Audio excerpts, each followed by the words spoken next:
It's a great day in SimWorld, everybody. Good morning and welcome to SimWorld Today. I'm B-Ron, back in the hosting chair this morning, and alongside me is my main man, Siege. What's up, man? Good morning. Happy to have you here for me on a Tuesday. Good morning.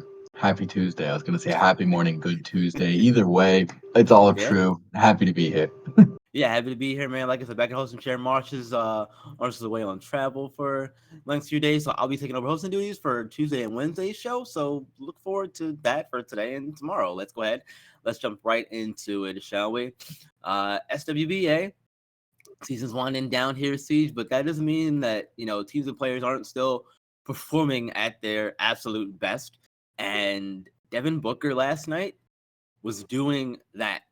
He scored 52 points as the Suns beat the Pelicans 124 to 111.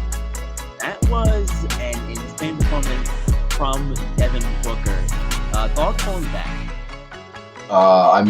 It's stupid. At this point, scoring 50 is the new 30 in the NBA these days. The scoring pace has become outrageous. Not outrageous. This is the way the game's been progressing for years now.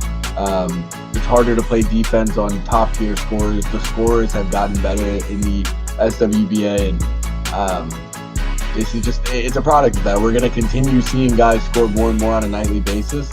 We're going to continue seeing the totals between two teams go up on a nightly basis in the SWBA. Devin Booker is one of those guys that's really hard to guard without fouling, without sending him to the free throw line. So you either can't put your hands on him and he's going to hit his shots, or you're going to put your hands on him, he's going to get 20 free throws, and he's probably going to hit like 17 of them. So this is no surprise to me. Devin Booker is just doing Devin Booker things. But the Pelicans, I would never want to be a team that let another team score 124 points on me. So if I'm a coach, that's something I'm looking into. Yeah, trying to figure out how you can run a team for putting up 133 points is definitely something to look into for sure if you're the Pelicans. But I think one of the things that they lack is a true interior presence, if you will.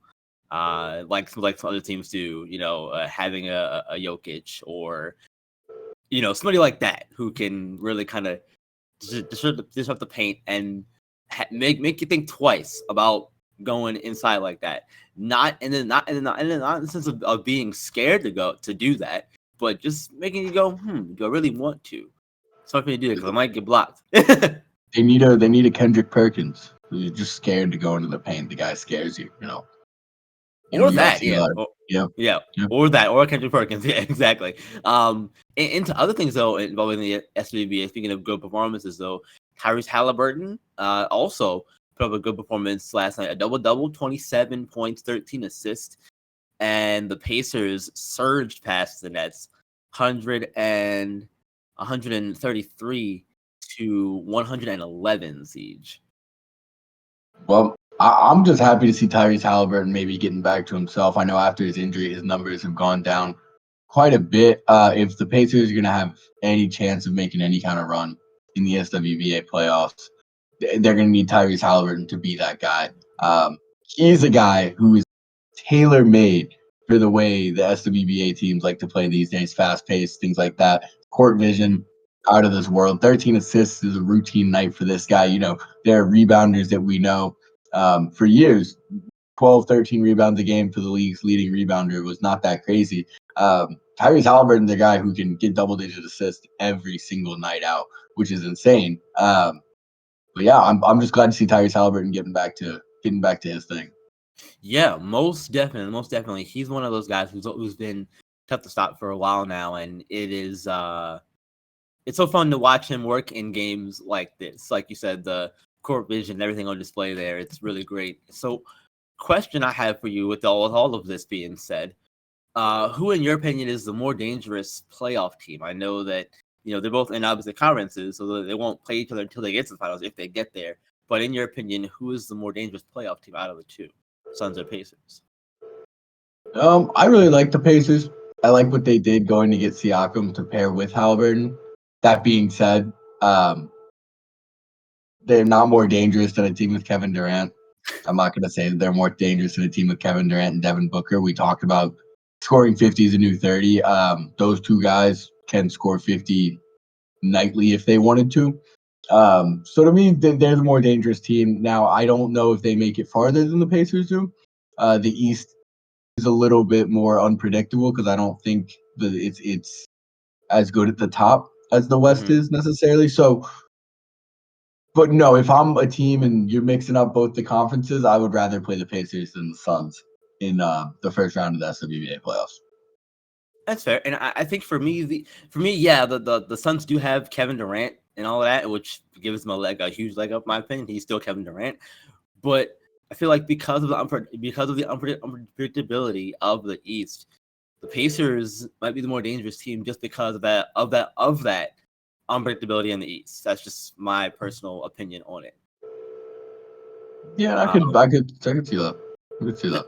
Yeah, but look, let's keep it moving, shall we? We're gonna talk some SWLB. There were some really good games last night around the league, and one of them involved my Orioles, and it was Jordan Westburg hitting a walk-off home run, bottom of the ninth, a 2-run walk-off home run to beat the Royals 6-4. And they're starting 3-1. Siege. O's 3-1 start the season.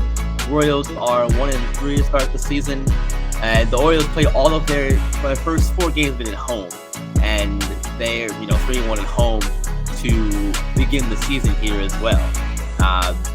Again, any thoughts? Well, I mean, anytime you can start 3-1, it's usually great. Going one way to start better than 3-1, and that's 4-0. Yeah, Orioles look good. It's a long season, more than just about any other professional sport. Baseball is the SWLB is a long season. So you want to get a hot start, you want to get that momentum going, and they're doing it. They're doing it. Yeah, they most definitely are doing it, and the score was tied at 3 in the 8th, and then there were 2 singles from Gunnar Henderson and Adley Rutschman, put runners on with 2 outs for Nick Mountcastle, or Ryan Mountcastle. My apologies. But that whole game was crazy. Another crazy game though that happened yesterday in the SWLB, because we rarely see what I'm about to say, but Josh Jung broke his wrist on a home run, and the Rangers found a way, had a huge offensive day overall, and they ended up beating the Rays 9-3 to also go to 3-1 on the season to start things out here. But Josh Jung broke his wrist on a home run. That's insane. Yeah, I mean, you got to ask yourself. Let's take this into a little bit of science, a little bit of physics here, Bjorn. How hard do you got to swing a bat to hit the ball and break your wrist? Bones are strong. That's crazy. That's kind of a cool story, but now also you probably can't play for a while. But yeah, 9-3 win over my Rays. Their stadium's about 5 minutes down the road from me. Hate to hear that, but that's a really cool story. I mean, I'm sorry for him that he broke his wrist, but that's a really cool story. Of course. Yeah, no, I definitely understand that. And look, Rangers are starting the season 1-0 on the road. Rays are 2-3 at home starting the year, and overall as well. But the other thing here for the Rangers in particular, they were 11-0 on the road during their championship run last season in 2023 in the World Series. So, this is and they actually beat the Rays in the wild card series last season as well. So it's all kind of coming back to haunt them in a way, if you will. But I want to know though from you on this new season. Obviously, long way to go. Obviously, it's still 162 game season. What are the chances, in your opinion, each team makes the playoffs? Because both the O's and Rangers made the playoffs last season. Rangers obviously ended up winning the World Series. Orioles ended up coming up just short to the Rangers in that playoff series. I think chances are pretty good. I mean, they made it last year. You didn't see a whole lot of roster turnover for either squad. Starting 3-1, they're hot again. Long season. so can't assume too much from the first 4 games. But all we can do is take the sample size. I don't see any reason we won't see both of them in the playoffs. Yeah, I definitely don't see any reason we don't see them in the playoffs either. Both teams are definitely. I think both teams are about the same as they were last season, if not better in the Orioles case, because they've added some pitching. They have a true ace now, so I'm hoping that he's able to come in and really make this O's team dominant, because I think that was one of their problems towards the end of the season. Last season was unfortunately their pitching. They had a closer get hurt, which didn't really help things. So we'll see how all of that goes, though, of course. But look, let's keep it moving, because I got one more thing here on the docket for the morning.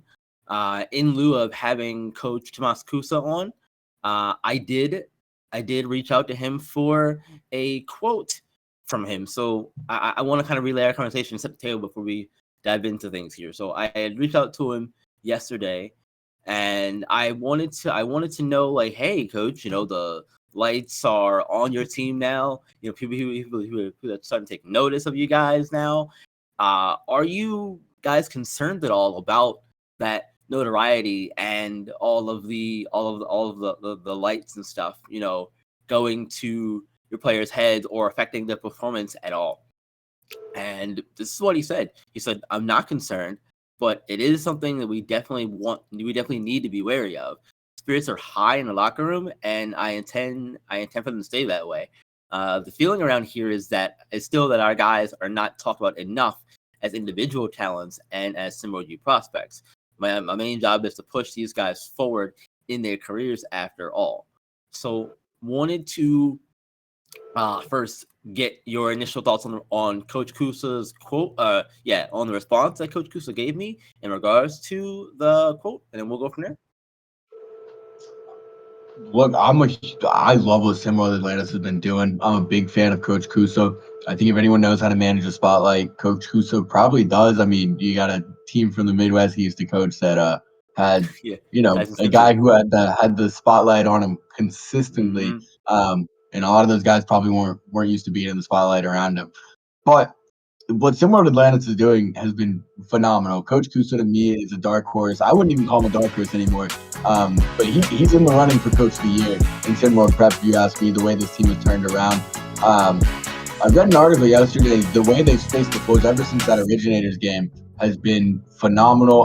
That guy, Mickey Hartman, right there, he's been getting more play, things like that. But it's not one guy. Yes, Bjarni Johnson has been kind of the lead guy. He's getting a lot of the shine, and he deserves it. He's an absolute hooper. But that being said, the way Coach Kusa has figured out what works for this team, space the floor, giving guys driving lanes, things like that. Keontae Smythe plays like an absolute stud down low. I just love what SimWorld Atlantis is doing, and I'm not too worried about the spotlight for them. They're an international team. They just want to play ball. They just want to play ball, and Coach Kusa's got them playing ball. Yeah. I think that there is something there as far as the concern goes for Coach Kusa, because again, I have to keep in mind these are 15, 17-year-old kids, and they haven't had this spotlight on them all season either. We got to keep that in mind too. So once you get it, there is a chance for certain things to happen. I'm not wishing that on them, of course, but we have to keep that in mind that there is a chance for negative aspects to come of that. But like you said, if anybody can keep the team in line who hasn't had the lights on them all season, Coach Kusa definitely can do that.